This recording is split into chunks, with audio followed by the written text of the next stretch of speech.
Welcome back, everyone, to the second local sports recap. My name is Ben Schmidt. If you missed my first video last week, essentially what I'm doing here is doing some extra analysis on the games I've attended here in the Tri-States over the past week as a reporter with KHQA. So let's get right into it. A little bit of an abbreviated video probably this week as we transition from some of the fall sports into more of the winter sports, and I got the chance to do more sports stories this week as opposed to attending games. So that means for this video, it's going to be heavy hitting on the Bowling Green football game on Saturday. Get a little bit of preview stuff at the end, but the main thing I'm breaking down is the time I got to spend over in Bowling Green for their 36-28 win over Valle Catholic this past Saturday.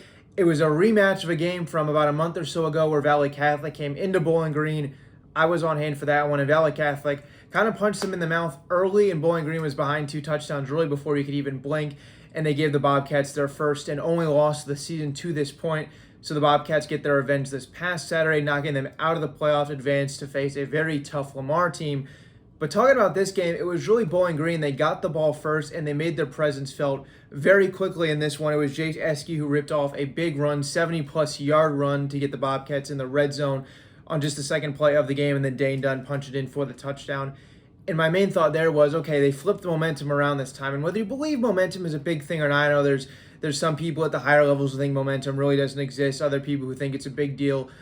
To come out and grab that touchdown early and flip the light switch compared to what it was just a month or so ago when Bowling Green fell behind early, I thought was a big deal to immediately put some pressure on Valle Catholic. And Valle Catholic came out and went 3 and out right after that, and headlined by a big hit by Eskew from his position in the secondary to knock a ball out and force that punt.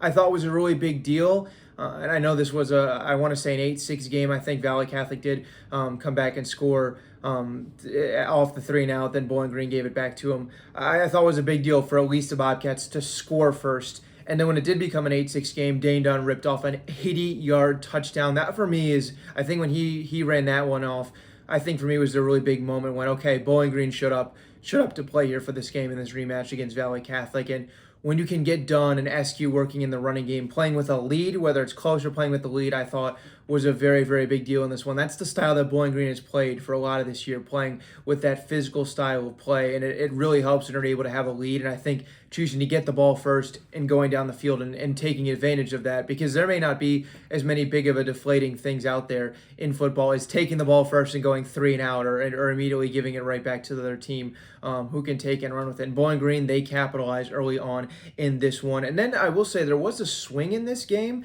Valle Catholic scored a couple of times, actually went up. I want to say it was 21-14. I believe, yes, 21-14. Valle Catholic had a lead in this one. And I'll give Bowling Green some credit. They could have let things spiral. They did not. They went on this long drive late in the first half, capitalized by an Aiden Grody, receiving touchdown to cap it off.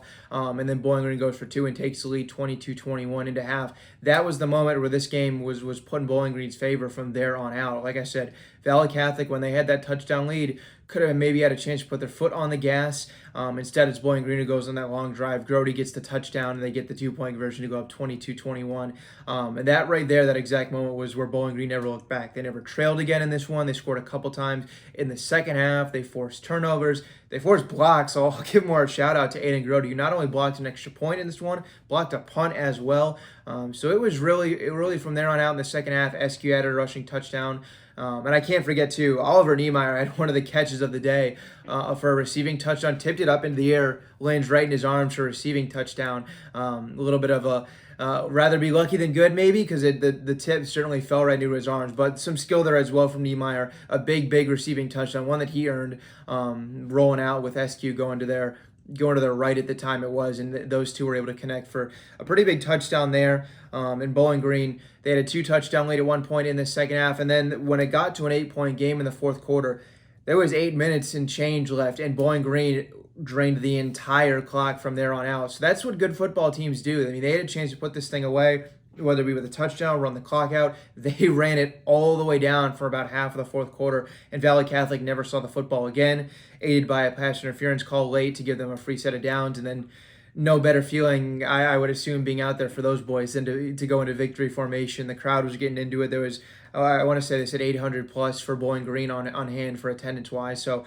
a real good one. A lot of contributors, obviously headlined by Dunn with his couple touchdowns. And Eskew had 2 passing touchdowns, 1 rushing touchdown. So all around, a really, really strong day for the Bobcats. And now it does not get any easier after they have to travel to face Lamar this upcoming Saturday. But overall, I was just really impressed with what I saw from Bowling Green. Some cool stories to come out of this one, obviously with Grody and the family stuff that happened there, scoring that touchdown. Jace Eskew leading this team like he has all year long for 3 total touchdowns. So a fun day for Bowling Green this past Saturday. And now I get to really see some stuff there as a potential keep throwing the word revenge out there. Lamar knocked Bowling Green out last year. Now Bowling Green's going to have a shot at some revenge this upcoming Saturday, and we'll see what Bowling Green can do with it. So that was my more abbreviated one-game recap of analysis from this past week. Couple things to look forward to.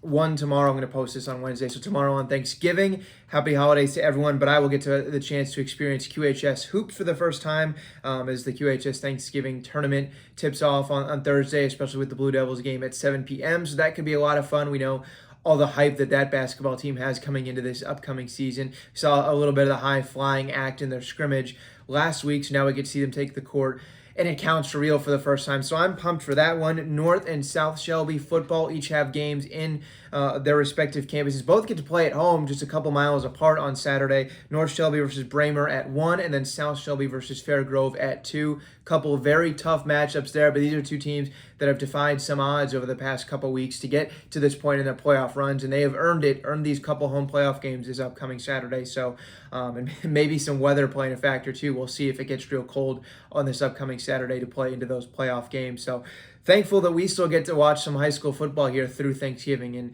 those couple 3 teams in the tri-states that we cover who have made it this far. So a lot of good stuff upcoming. Like I said, a little bit of an abbreviated video this week with only one game really that I was covering, and then some stories and news stuff on top of that. So thank you so much for watching. Be back with a whole lot of hoops and a recap on these games next week. Thank you so much for watching again. Enjoy the holiday, everyone. We'll see you next week for another local sports recap.